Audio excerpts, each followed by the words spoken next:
If your baby has been diagnosed with HIE, you've probably been left with a lot of questions. And one of these questions, it might be, what actually caused this? How did this happen? For some families, the explanation involves a condition called a partial prolonged asphyxia. And this can happen when the baby doesn't get enough oxygen over a period of time during labor in today's context. Unlike a sudden emergency, it develops gradually, and the signs of trouble can often be seen if the medical team is paying attention along the way. Let's walk through what this means and how something like this might happen.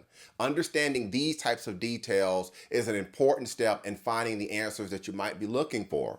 So, a partial prolonged asphyxia occurs when the flow of oxygenated blood to the baby is reduced during labor. This reduction can lead to injury in specific areas of the brain, like the watershed regions.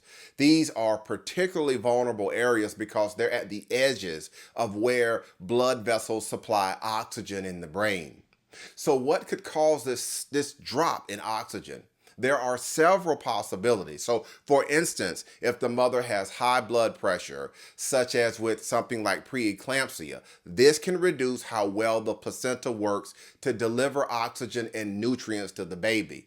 On the other hand, low blood pressure, which can sometimes happen during labor because of things like anesthesia or other types of complications, can also restrict oxygen to the baby.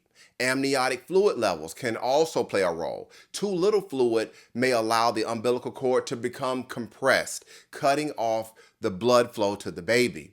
Too much fluid, on the other hand, can signal placental problems that affect oxygen delivery. Then you can have umbilical cord itself, problems there with compression or the cord being wrapped around the baby's neck, what's often called a nuchal cord. And if it is compressed, it can restrict oxygen flow.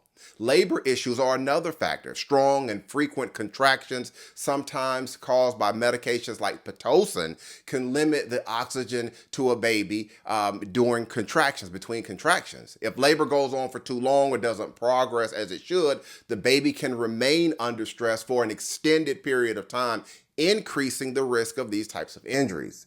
Now, what are the signs that something like this, that it may be happening during labor?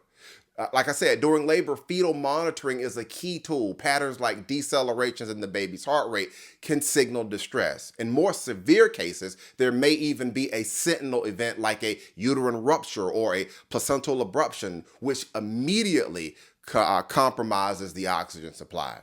After birth, there can be additional signs that may point to a prolonged asphyxia, a low APGAR score, which can reflect the baby's well-being after responding to delivery. That can indicate oxygen deprivation.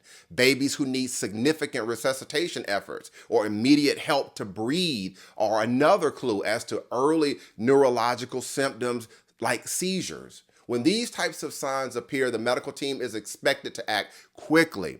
If fetal monitoring shows distress, they may need to stop labor-inducing medications like Pitocin or perform an emergency C-section. Delays in acting on these warning signs can allow the oxygen deprivation to continue, leading to potentially preventable injuries. As a birth injury lawyer, our job is to investigate whether proper care was provided during labor and delivery. We will examine the medical records to identify delays in responding to fetal distress or mismanagement or labor or missed opportunities to intervene on the baby's behalf. We will also analyze things like low APGAR scores, resuscitation efforts, and seizures to build a full picture of what may have happened.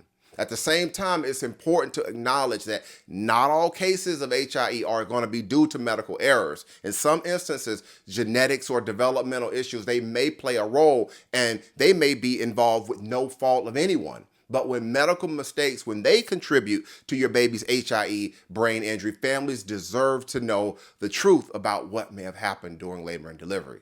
If you have other questions about your baby's HIE brain injury at birth from a medical legal standpoint, don't hesitate to reach out and contact me. Again, I'm Marcus Boston. And like I said, if you have other questions, you can find out more information about me and my profile. You can check out my information there, or you could just wait and watch the video that follows.